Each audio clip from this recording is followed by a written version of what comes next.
एक साल तक सोना ना खरीदें और ईंधन की खपत कम से कम करें। प्रधानमंत्री नरेंद्र मोदी की देशवासियों से इस अपील के बाद भारतीय रुपए में रिकॉर्ड गिरावट निकल कर आई है।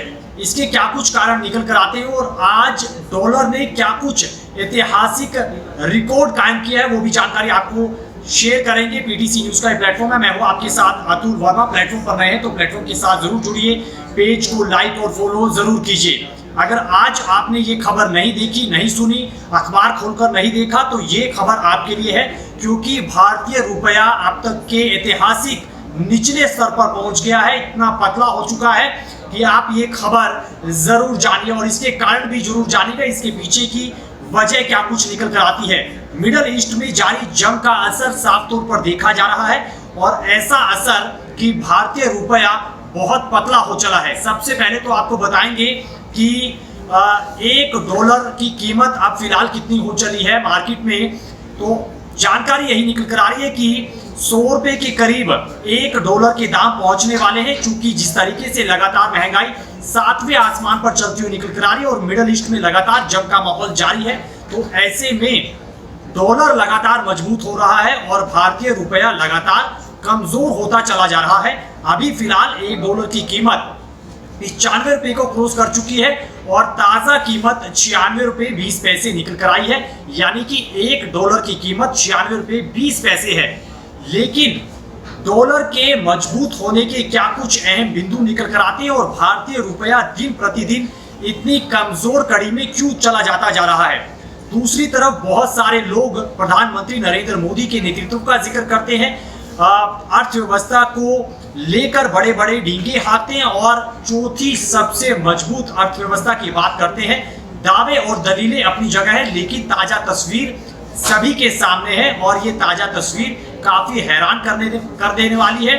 और मानकर चलिए कि आने वाले दिनों में आपकी जेब पर सीधा असर और ज्यादा पड़ता हुआ निकल कर आ सकता है। देश में महंगाई और बढ़ सकती है।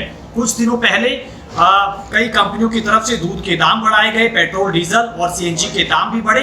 तो ऐसे में लोगों के मन में ये सवाल लगातार उठता चला जा रहा है कि क्या तेल और सीएनजी के दाम और बढ़ेंगे, इसके अलावा दूध के दाम और बढ़ेंगे, गैस सिलेंडर के दाम और बढ़ेंगे या फिर नहीं बढ़ेंगे। बहुत सारे लोग कई चीजों को लेकर स्टॉक भी कर रहे हैं, लेकिन बड़ा सवाल अपने आप में है। अब आपको बताते हैं कि आखिरकार डॉलर इतना मजबूत क्यों होता चला जा रहा है और रुपया इतना पतला क्यों होता चला जा रहा है।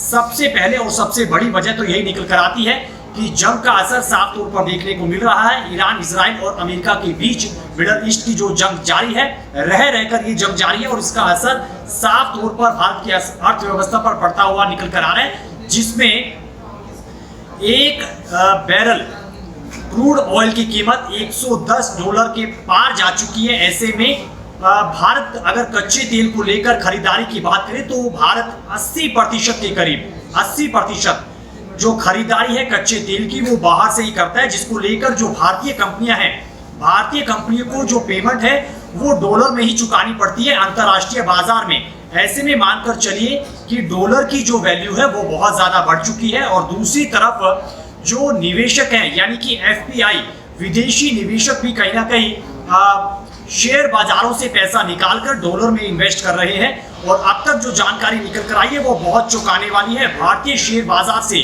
जो लोग शेयर बाजार में इन्वेस्ट करते हैं, करीब करीब $20 अरब, जी हाँ, कोई छोटी रकम नहीं है, बहुत बड़ी रकम है। $20 अरब भारतीय बाजार से निकाला जा चुका है और ये अपने आप में ऐतिहासिक रकम है, जिसका असर साफ तौर पर देखा जा रहा है कि किस तरीके से विदेशी निवेशक हो या फिर भारतीय कंपनियों को पैसा चुकाने की बात हो, तो सब चीजें कहीं ना कहीं डॉलर में चल रही है, जिसका असर भारतीय रुपए पर पड़ रहा है। और दूसरी तरफ अगर विदेशी मुद्रा भंडार की बात करें तो वो भी अब थोड़ा सा घट रहा है, जिसको लेकर प्रधानमंत्री नरेंद्र मोदी ने सीधे तौर पर आकर देशवासियों से ये अपील की कि आप जितना हो सकता है देश के लोग ही सहयोग करें तो महंगाई से निपट सकते हैं। बाकी देशों में हालात काफी खराब हैं। भारतीय बाजार की अगर बात करें तो भारतीय बाजार भी अभी उथल पुथल के दौर से गुजर रहा है।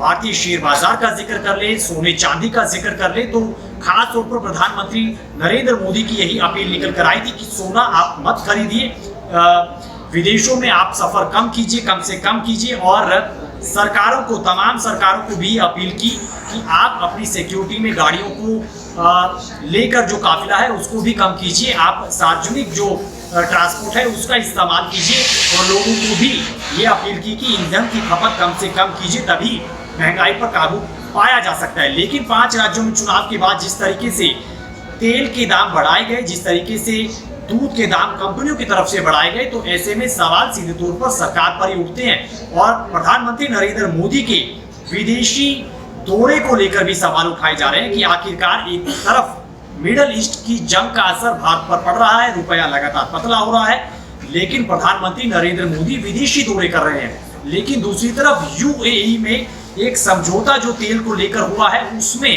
भारत के लिए क्या राहत की खबर है या फिर नहीं है।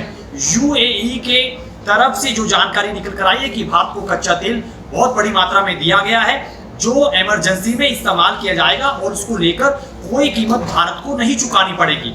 और दूसरी तरफ कई सवाल लगातार खड़े होते चले जा रहे हैं, और भारत अभी फिलहाल इस मोड़ पर खड़ा है कि महंगाई आंख मूंदे खड़े हैं और लगातार महंगाई अपने पीक स्तर पर चली जा रही है, रुपया कमजोर होता चला जा रहा है, डॉलर जो है वो 100 के पार जाता हुआ निकल कर आएगा या फिर नहीं आएगा, ये अपने आप में बड़ा सवाल। लेकिन अभी ऐतिहासिक पीक रिकॉर्ड पर डॉलर अपने आप में है। फिलहाल तमाम चीजों को लेकर आप क्या कुछ राय रखते हैं, प्रधानमंत्री नरेंद्र मोदी के नेतृत्व को आप कैसे देखते हैं, और महंगाई कम करने के लिए क्या कुछ कदम उठाए जाने चाहिए, आप कैसी सोच रखते हैं, जरूर बताइएगा वीडियो कमेंट बॉक्स में। देश और दुनिया की खबरों के लिए आप बने रहिए पीटीसी न्यूज के डिजिटल प्लेटफॉर्म के साथ। दीजिए इजाजत।